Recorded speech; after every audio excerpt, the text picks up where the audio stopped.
Share lang tayo sa ating newsfeed. Share muna tayo sa ating group.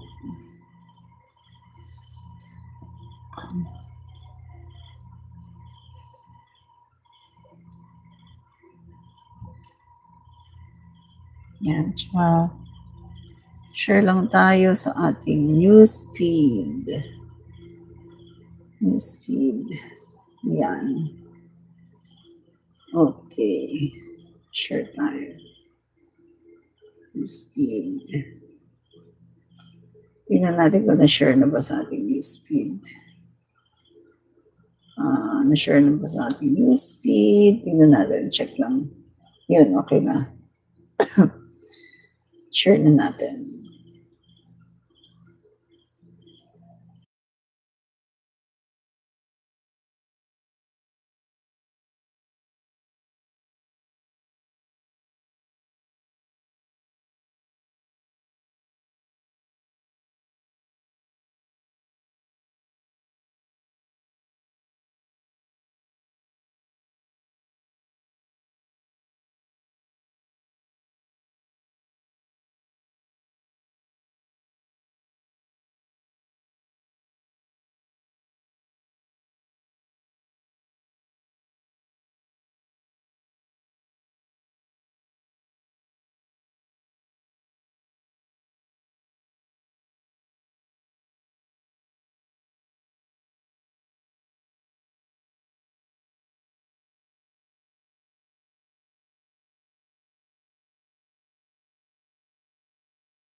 Wala pala, oh my God, wala akong audio.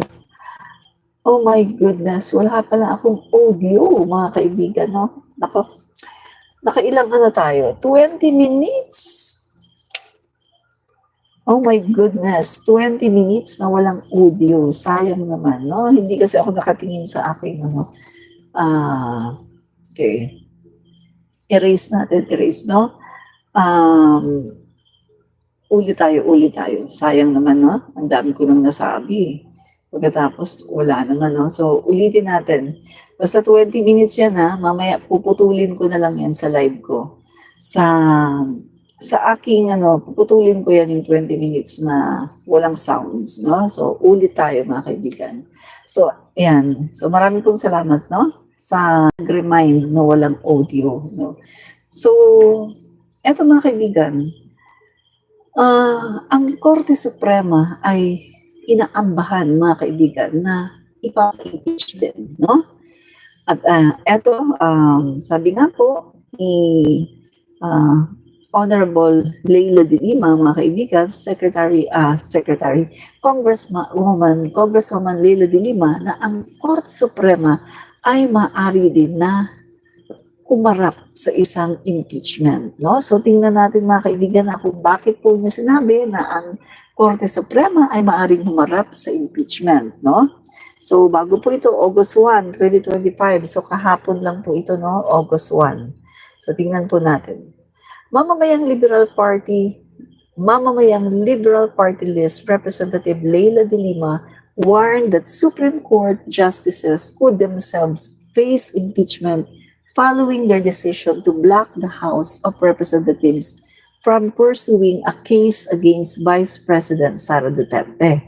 Speaking to One News Historical on Friday, De Lima said the Supreme Court ruler encroached on the constitutional powers of the House and could lead to constitutional crisis. So una kasi, mga kababayan, ito pong House of the Representatives ang merong karapatan. Yan po ang kanilang trabaho, no? Sila po ang may karapatan na gumawa ng trabaho na yan, na mag-impeach ng isang impeachable official. Pero dito, mga kaibigan, sa ginawa po ng Korte Suprema na lalabas po ng desisyon na unconstitutional daw itong impeachment, ay mukhang kanila pong, kanila pong pinapakialaman, no? Itong House of the Representatives sa pag-i-impeach ng isang impeachable official. Na alam naman natin, mga kaibigan, number one, ang Korte Suprema at ang House of the Representatives ay co-equal branch of the government. Pangalawa, ang Korte Suprema, yung mga judges na nandyan ay impeachable officials din. Paano na lang in the future kung halimbawa merong ipapa-impeach na justice, no? Justices ng Korte Suprema, pagkatapos ang gagawin nila ay idideklara nila na ito ay unconstitutional sa technicalities. Pwede nilang gawin yan, mga kaibigan, no? Kapag ito ay pinay at magkakaroon po tayo ng constitutional crisis, at paano na lamang po ang demokrasya ng ating bansa kung maging ang Korte Suprema ay makikialam na dito sa trabaho ng Kongreso.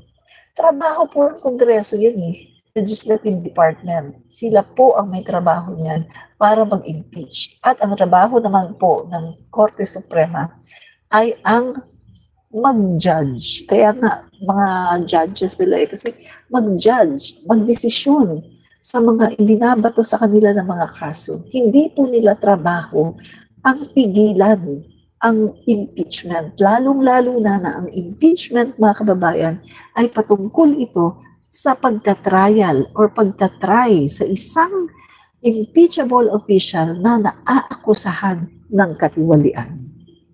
Nakakatakot, mga kaibigan, sabi ko nga sa inyo sa aking mga live, nakakatakot ito.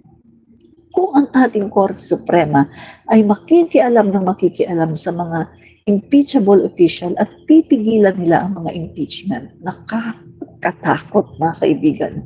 Wala na, paano na ang accountability? Diba? Make sense, mga kaibigan?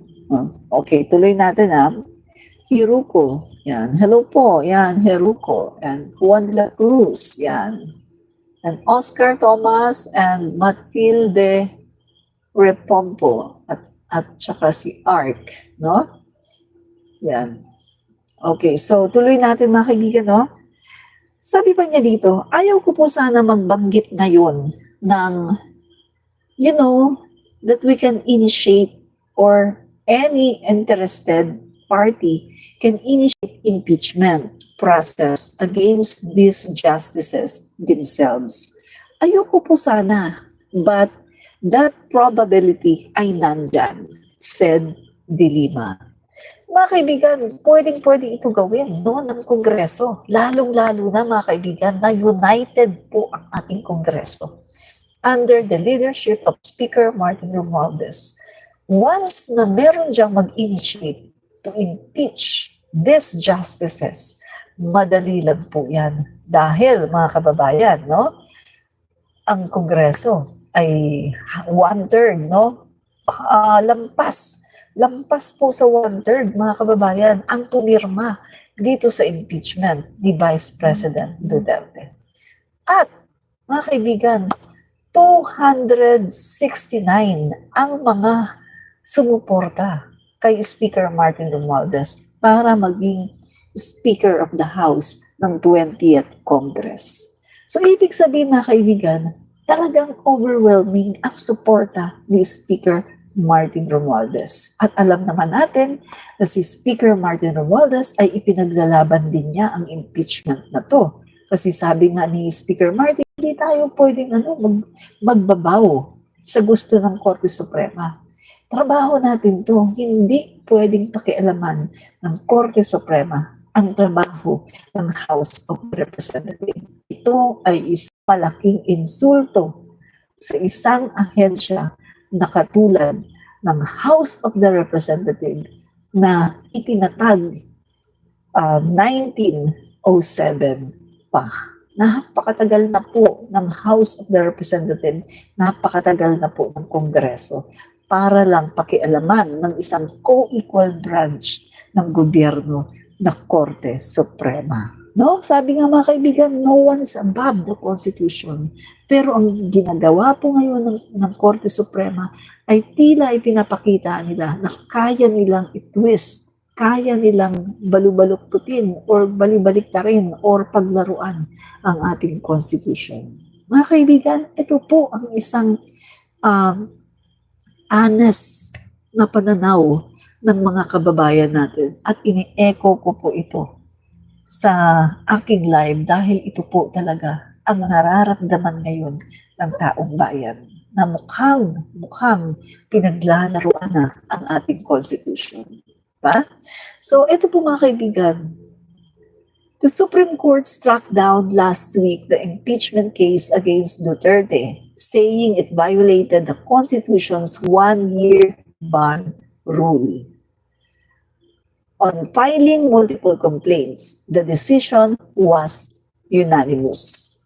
In December 2024, 4 impeachment complaints were filed against Duterte over her alleged misuse of more than 600 million in confidential funds. 3 were filed earlier in the month but were not immediately acted upon by the 19th Congress. The 4th complaint, backed by over 1/3 of House members, was forwarded to the Senate. So ito na po mga kaibigan, ito na po yung sinasabi po nitong House, Supreme Court, nalabag daw yung one-year ban rule. Pero mga kaibigan, hindi po nila naintindihan yung paliwanag po ng Kongreso. Sabi nga po ng isang nagtanong, kalimutan ko yung nagtanong, tinanong po niya mga kaibigan, ito isang isang sikat din na tao mga kaibigan, sikat din siya at ang sabi po niya mga kaibigan, binasa kaya ng Korte Suprema yung impeachment complaint, laban dito sa Vice Presidente. Binasa kaya ng Korte Suprema yung inilabas na yung paliwanag ng Kongreso patungkol dito sa one-year rule ban. Kasi bakit tila hindi yata alam ng Supreme Court, bakit tila parang nagkakaroon sila ng misconception dito sa one-year ban rule na sinasabi nila. Na kung titingnan natin mga kaibigan, ay wala naman talagang nangyari na paglabag dahil wala namang isa, dalawa o tatlong impeachment na sinasabi nila na i-dismiss daw pagkatapos gumawa ng pang-apat na impeachment. There's no such thing, mga kaibigan. Yung sinasabi nila ay hindi po yan naganap. Dahil ang nangyari lang po, merong nag-file ng first impeachment complaint. Pangalawa, may nag-file ng pangalawang impeachment. And then may nag-file ng pangatlo. At yan nga po ay hindi inaksyonan. No? So, dyan lang po siya. Hindi po siya inaksyonan. Hindi po siya, wala pong nag-initiate para ito ay aksyonan. At ang ginawa po ng Kongreso, mga kaibigan, tinapos muna nila yung kanilang legislative work. And then, after nilang tapusin kanila mga legislative work, ang ginawa nila mga kaibigan ay pinagsama nila yung impeachment number 1, number 2, at number 3 at kinonsolidate nila. Kinonsolidate nila yung impeachment number 1, number 2, number 3 at doon kumuha sila ng 7 articles of impeachment na sa tingin nila ay matatag, may laban, at merong matitibay na ebidensya. At yun po ang ginawa nilang pang-apat, no? Yung pinaka-final nila na pinirmahan po ng one-third, sobra sa one-third ng mga kongresista ang pumirma dito. Kaya automatic po yun, impeach po ang Vice President Sara Duterte. Wala po yung yung sinasabi ng Korte Suprema na lumabag kasi hindi naman yung hindi, ang ginawa kasi ng Korte Suprema, parang pinaghiwalay nila, o impeachment number 1 ito, o ito impeachment number 2, o ito impeachment number 3, tapos ito impeachment, yung lahat ng impeachment na yan, 1, 2, 3, o dinismiss nila yan, pagkatapos gumawa sila ng bago impeachment. Hindi po gano'n ang nangyari. Kasi yun po, continuous po yun, no? Ang ginawa lang po ng Kongreso ay pinagsama lang po nila, no? Pumili lang po sila doon sa 1, 2, and 3. Pumili lang sila doon ng mga articles na sa tingin nila ay karapat-dapat na ilagay. At yun na, yun nakapag-come up sila sa 7 articles of impeachment at yun po ay mayroong matitibay na ebidensya. So, doon po sa paliwanag ng Kongreso ay mayroong mga nagsasabi na maaring hindi talaga binasa ng Korte Suprema yung buo, no, na paliwanag ng Kongreso. Dahil na-miss nila yung mga part na kung saan ay pinapaliwanag ng Kongreso na walang mali doon sa kanilang ginawa at meron silang jurisprudence, mga kaibigan, na pinagbasihan, no, ng kanilang impeachment. Wait, saglit guys, tinan ko lang.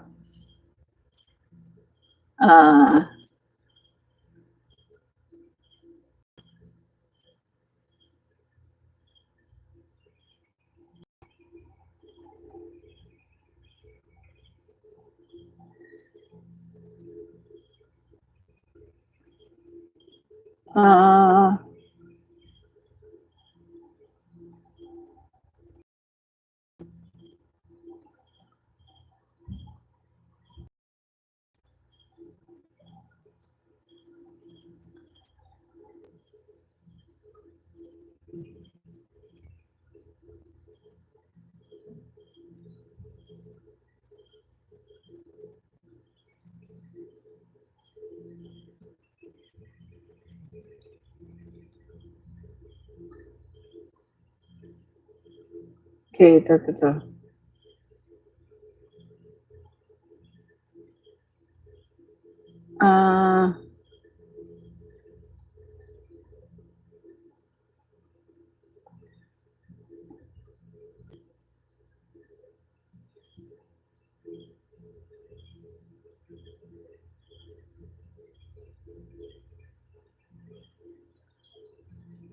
Saan ba yun?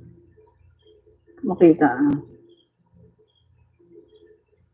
Okay. Dali. Hindi ko makita guys yung ano. Wait lang. Saan ba yun?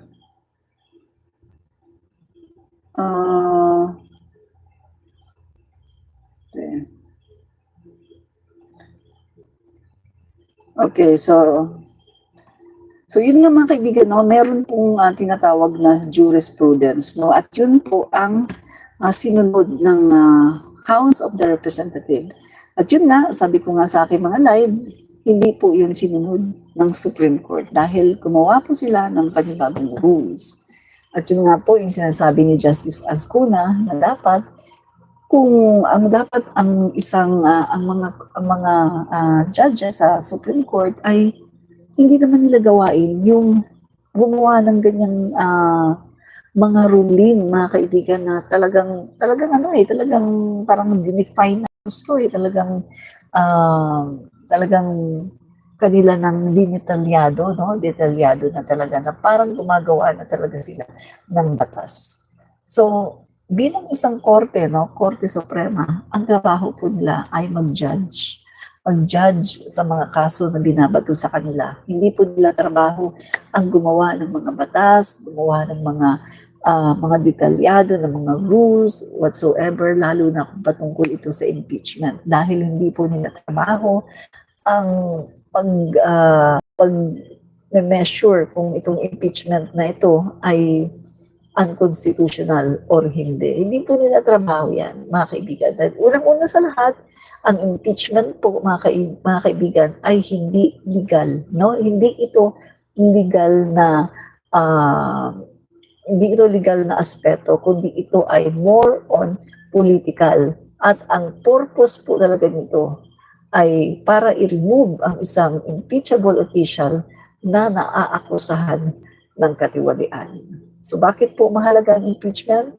Dahil para po ang mga Pilipino, ang mga tao, ay meron po tayong, kumbaga, may laban po tayo.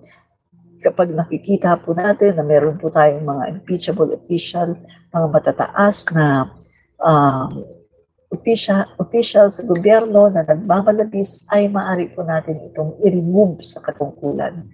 At ito po, mga kaibigan, ay gawain ng Kongreso. So, hindi po ito gawain ng Korte Suprema, kundi po ay gawain ng Congress. So, tingnan natin mga kaibigan na. Okay, tingnan natin. So, impeachment, mga kaibigan. Okay. Sino-sino ba ito? Impeachable official? Bakit sinabi po ni Leila de Lima na pwedeng ipa-impeach itong mga justices ng Korte Suprema? Bakit po tila may nagbabadya ang impeachment sa mga justices na to? Okay, ito po yun, no? Sino-sino nga ba yung mga impeachable official? So, ito po mga kaibigan, ayon sa Article 11, Section 2 of the 1987 Constitution, ito po yung mga impeachable official. President, the Vice President, members of the Supreme Court. Yan na, malinaw, members of the Supreme Court. Sino-sino ba ang mga members ng Supreme Court? Yung mga justices, yung mga associate justices. Sila po ang members ng Supreme Court at sila po ay pwedeng ipa-impeach. Ano pa? Yung members of the Constitutional Commission, Civil Service Commission, Commission on Audit, and Commission on Elections. Pwede po silang ipa-impeach. Sino pa?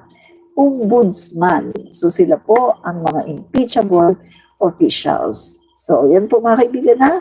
Okay. So ano ba yung mga ground ng impeachment? Number 1, culpable violation of the Constitution. Number 2, treason. Number 3, bribery. Number 4, graft and corruption.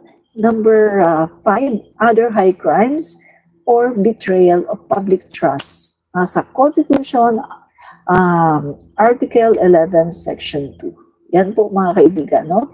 Kaya ito pong mga justices, mga kaibigan, may nagbabadya na po na impeachment sa kanila. At maari po, hindi natin alam na baka mamaya, instead na matuloy ngayon, no, yung impeachment ni VP Sara Duterte, ay yung mga judges ang mas mauna pang mapa-impeach kaysa kay VP Sara Duterte. Dahil mali nga po, nagre-react na po ngayon ang napakaraming mga eksperto ng batas at maging yung mga nag-draft ng 1987 Constitution ay nagre-react na po sila, no? Yan po mga kaibigan. So, eto pa mga guys, no? Just in case mga kaibigan na talagang merong mag-initiate na ipa-impeach itong mga justices na ito, pwedeng-pwede yan mga kaibigan. Sabi ko nga sa inyo kanina, di ba? One third ng mga kongresista ay pumirma ng impeachment. At ngayon mga kaibigan ngayon, ang bumoto kay Speaker Martin bilang Speaker of the House ay 269. At alam naman po natin mga kaibigan na itong mga kongresista na to ay sumusunod talaga dahil nakikita po strong ang leadership ng ating Speaker Martin. So madali lang po silang mapa-impeach itong mga judges na ito. Napakabilis lang po nilang mapa-impeach sa House of the Representatives, no? At natitiyak ko mga kaibigan, hindi ito po pwedeng tanggihan ng Senado, no? Lalong-lalo na kapag nagkaroon ng trial at nakita na dito yung mga ebidensya na meron pong pagkakamali, meron pong flaws itong desisyon na ito ng Korte Suprema. My God, yung mga nagsasabi na nga nito, yung mga nag-draft ng 1987 Constitution, sila na nga mismo yung nagsasabi na kung maaari, anuhin nyo yan, i-reverse nyo yung inyong desisyon kasi hindi yan tama. Merong pagkakamali dyan. Sila naman nagsasabi yung mismo na mga nag-draft ng ating 1987 Constitution. So, ibig sabihin, tama po ang kanilang sinasabi. Dahil sila ang gumawa at ang nagpasa ng 1987 Constitution. No? So, tama po ang kanilang sinasabi. Sabi pa po rito sa article, De Lima earlier questioned the decision, calling it ex parte or one-sided because the House was not heard. So ito mga kaibigan magtataka ka hindi man lang po, usually kasi ang ginagawa dapat ng Korte Suprema, yung usual na ginagawa ng Korte Suprema, pinagkukomento muna ang involved, ang House of Representatives. Pero dito po, kay Sara Duterte, hindi po nila pinagkwento itong House of the Representatives, mabilisan na sila ay nagdesisyon. Nakita niyo naman mga kaibigan, nagdeklara si PBBM na mga walang pasok, yung mga offices ng gobyerno, kasama po dyan ang Korte Suprema, mga walang pasok. Tapos may Sunday, tapos ulan ng ulan. How come na nagawa nila yung trabaho nila ng napakabilis? Talagang inihabol nila sa zona ng Pangulo. At bago lumabas yung announcement na yan, ang dami ng mga nagkalat na mga messages sa social media. Nagagawin nga daw yan ng Korte Suprema at ang ponente daw dyan ay si Leonen para daw bigyan ng mukha na ito ay tama kasi si Leonen na isang dilawan para daw maging okay lang sa mga dilawan. Pagkatapos, involved nga po dyan, pipirma yung 12 justices na appointed ni Rodrigo Duterte. Kaya mga kaibigan, ang mga tao po talaga sa totoo lang, ang taong bayan po ay nagkakaroon ng hindi magandang pagtingin ngayon sa Korte Suprema na tila nag-iisip ang taong bayan na ano na yan? Ano ba ang ginawa ng Korte Suprema? Bakit tila bias yata ang Korte Suprema? Hindi po may aalis sa taong bayan na yan ang isipin dahil yan po ang nakikita ng taong bayan, no? So mga kaibigan, okay, pagpatuloy natin. Sabi pa dito, still she noted that a reversal is still possible once the House files a motion for consideration citing the 15 days allowed under the rules of court. Yan. Instead of judicial restraint ay nasobrahan yung pakikialam ng Korte Suprema. Naging judicial activism na para bang wala naman po sa lugar. Stress the lawmaker. Yun. So mga kaibigan nag-file na po ng motion for reconsideration ang House of the Representatives at meron po silang 15 days, no, mga kaibigan, na para ito po ay mabasa at makita, no, ng mga judges na ito at sila po ay mag-rule, pwede po nilang i-reverse, pwede po nilang sabihin na ay meron silang na-overlook, hindi nila nabasa ng lahat-lahat or meron silang nalikaligtaan na pahina, hindi nila nabasa lahat. Pero ayon nga po sa isang lawyer din, no, na isang abogado ng Di Campanilla na napanood ko kanina, maari daw mga kaibigan, no, napakalaki daw ng tsansa na hindi i-reverse ng Korte Suprema ang kanilang desisyon dahil po sa pride. Pride po, no? Pride. Or, ano yung pride?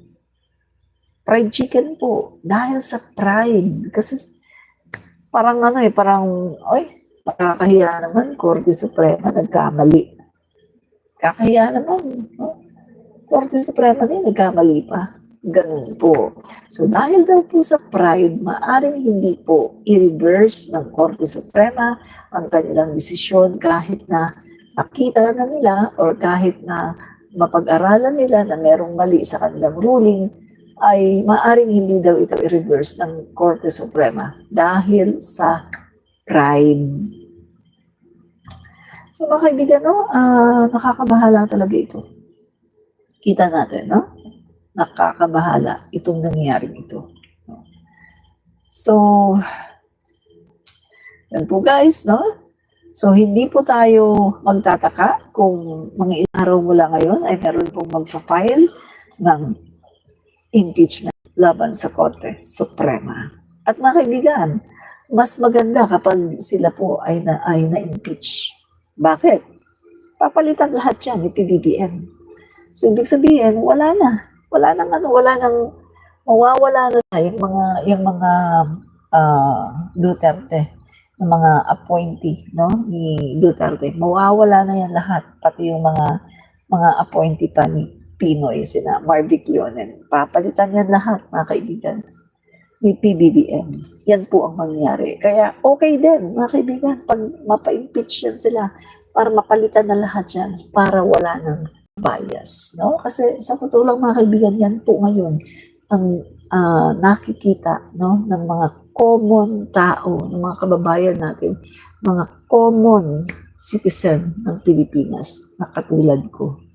Yan po, no, in-echo ko lamang ang sentimiento ng sambayan ng Pilipino bilang isang common na mamamayan ng Pilipinas, diba?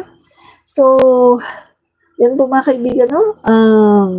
Yan po yung ating masasabi, no, mga guys, no, na ang sabi nga po ng mga justices, former justices na to, no one is above the Constitution, kahit ang Korte Suprema. Hindi nila pwedeng paglaruan ang ating Constitution. Hindi nila pwedeng sabihin na, oy, Korte Suprema kami, igalang niyo ang desisyon namin. Hindi po. Dahil ang dapat po ay sumunod sila sa Constitution ng Pilipinas. No one is above the Constitution of the Philippines. Dahil kapag sakali po na ginamit po nila ang kanilang power, nasasabihin nila na, oy, Korte Suprema kami, sundin niyo kami. Mga kaibigan, paano na lang ang ating constitution? Kaya nga tayo merong constitution. Dahil ang constitution natin, yan ang ating guide, yan ang ating map, yan ang ating basihan sa lahat, no, mga legal na ginagawa natin. Pero kung ito po ay ma-violate dahil po dito sa ginawa ng Korte Suprema, mga kaibigan, magkakaroon po tayo ng constitutional crisis. Dahil malinaw na malinaw po na nilalabag ng Korte Suprema ang konstitusyon ng Pilipinas. Sabi nga, no one is above the Constitution. Kahit Korte Suprema ka pa, dapat pinapatupad mo yan. Bakit mo pipigilan ang isang impeachment? Na ito lang naman ay tutukoy para itry, litisin ang isang impeachable official na naaakusahan ng pagnanakaw. Diba? Ganun lang kadali mga kaibigan eh. Bakit pipigilan? Napakadali lang naman eh. Bakit pipigilan? Wala pong karapatan ang Korte Suprema na pigilan ang isang impeachment complaint o impeachment trial. Dahil unang-una sa lahat, dapat nga sila nga ang magpupush niyan, mga kaibigan, dahil sila po yung highest court of the land. Dapat nga sila nga yung magpupush niyan para sa accountability ng ating public servant. Diba? Public service is a public trust. Paano magsiserve ang isang katulad ni Vice President Sara Duterte kung walang tiwala sa kanya ang taong bayan? Public service, di ba? Is a public trust. Yun yung mga kaibigan. Ngayon, kung pinipigilan yan, mga kaibigan, sa pagdideklara na ito ay unconstitutional, nakikita natin nung ginagamit nila yung technicalities na yan. Ginagamit nila yung kesyo mali daw yung procedure, etc., etc., etc. Mas mahalaga pa ba sa kanila yung issue ng technicalities at yung procedure na yan kesa accountability na inaabangan ng taong bayan? Sabi nga mga kaibigan ng isang drafter ng 1987 Constitution, kung meron daw nakikita na medyo technical problem sa isang impeachment complaint, dapat daw mas pipiliin mo pa rin ang accountability. You can ignore the slight technicalities ng impeachment. Pwede mo daw i-ignore yan at piliin mo ang accountability. Ibig sabihin, kahit daw totoo na meron kang nakitang may mali sa procedure, dapat mo pa rin daw push ang impeachment. Dahil yan daw ang aim, ang purpose ng impeachment ayon sa 1987 Constitution. Yan po yan. Hindi ka po hahanapan na, kailangan perfecto, walang technical problem. O kailangan perfect yung pagkaka-impeach dito. Hindi ganun. Kailangan mas pipiliin mo pa rin ang accountability. Yan po ang sinasabi sa ng ating mga drafters ng 1987 Constitution. Unang-una sa lahat, kung wala ka talagang kasalanan, bakit ka nangangamba? Kung wala ka talagang kasalanan, bakit ayaw mo ng trial? Kung wala ka talagang kasalanan, bakit pinapadismiss mo ang impeachment? Kung wala ka talagang kasalanan, di ba? Kahit saan ka mandalhin, kaya mo na ipagtanggol ang iyong sarili. Pero bakit tila hindi yata magawa yan ng Vice Presidente? Bakit tila kanyang minamaniobra para ipadismiss itong impeachment? Alam na isa lang naman yan eh. Pag may kasalanan ka, takot ka. Pag may kasalanan ka, ayaw mo ng trial. Pag may kasalanan ka, ayaw mo ng impeachment dahil alam mo na ikaw ay merong kasalanan. Ganun lang yun mga kaibigan, as simple as that. Ang vice-presidente, alam niya na siya ay may kasalanan, kaya ayaw niya na ituloy ang trial. Diba?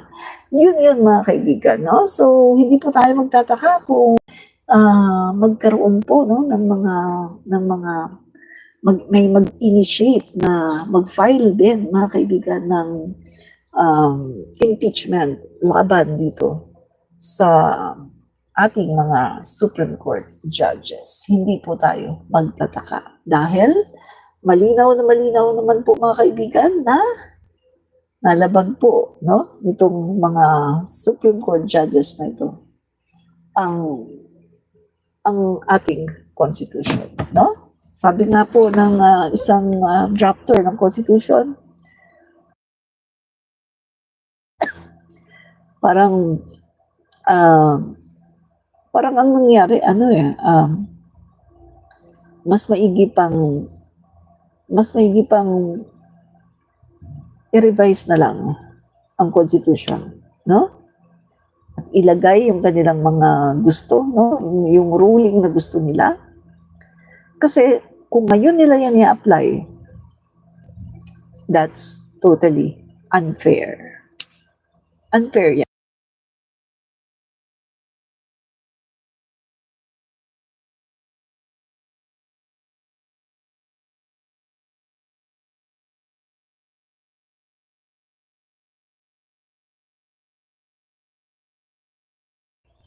Unfair po yun, mga kaibigan. Kung ngayon nila yan, yung mga ruling na yan ay kung ngayon nila i-apply sa impeachment ni Sara Duterte, unfair po yan. Unang-una sa lahat, hindi naman yan yung jurisprudence na ginamit. Unang-una sa lahat, walang prior notice na meron silang bagong rules. Pangatlo, wala naman silang karapatan para gumawa ng rules patungkol sa impeachment dahil meron na tayong jurisprudence na sila din ang gumawa. Itong Korte Suprema, yung mga judges na yan, the same judges na yan, sila din ang gumawa. No? Sa bagay, no, mga kaibigan,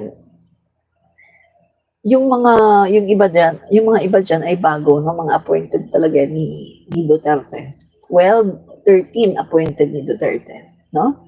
So, makikita natin, mga kaibigan, nagkakaroon tuloy ng pag-iisip ng mga tao na masama na, alam na this, sabuatan? May sabuatan nga ba ang Senado at ang Korte Suprema? Yan po ang iniisip ng mga tao, mga kaibigan. Yan po ang tanong ng taong bayan, may sabuatan nga ba talaga ang Senado at ang Korte Suprema? Dahil bakit tila yung ginagawa ng Senado ay naka-align dito sa ginagawa ng Korte Suprema. Yun mo mga kaibigan, talagang dinilay ni Chis Escudero para hintayin ang Korte Suprema. Makes sense, mga kaibigan. Kaya nga ngayon talagang basang-basa ang imahe nito si Chis Escudero at talagang kahit ang UP, University of the Philippines, isinusuka siya. Alma mater niya yan, isinusuka siya. At kahit yung Integrated Bar of the Philippines ay nagsasabi na hindi dapat nakikialam ang Korte Suprema. Kahit yung mga drafters ng 1987 Constitution ay nagsasabi na mali ang ruling ng Korte Suprema. So mga kaibigan, no, sana mga kaibigan, ang Korte Suprema ay gawin nila kung ano yung tama. Makinig sila sa taong bayan, makinig sila sa mga drafters, sa mga gumawa, sumulat ng 1987 Constitution. Sana makinig sila dito. Sana makinig sila sa panawagan ng Integrated Bar of the Philippines. Sana makinig sila sa panawagan ng Philiconsa. Sana makinig sila sa panawagan ng mga abogado, mga kaibigan, ng mga master dito sa batas na yan. At sana makinig sila sa panawagan ng Kongreso sa panawagan ng mamamayang Pilipino na ituloy ang impeachment dahil ito ang nararapat. No? At huwag nilang kampihan ang isang tao na merong na napakaraming aligasyon sa kanya ng katiwalian, ng paggasta ng confidential funds, ng pagbabribe at ng pag-hire ng assassin at pagpapatsugi sa Pangulo, kay F. Elisa at kay Speaker Martin Romualdez. Sana ay ang Korte Suprema ay gawin ang tama dahil kaya sila nandyan, mga kaibigan. Yung kanilang logo, diba? Yung logo nila. Sila yung nag-weigh, sila yung nagtitimbang. Sila dapat yung advocate ng tama, ng katotohanan. At hindi sila dapat nagiging bias. Diba? So, yun po, mga kaibigan, no? So, maraming pong salamat, no, mga kaibigan. Maraming pong salamat sa inyong maraming pong salamat sa inyong panunood, no? Okay, mga guys, no? Paalam na po ako dahil naka-isang oras na po tayo at 12:15 na po. Bye-bye! And Rich po ito, commenter lista. God bless.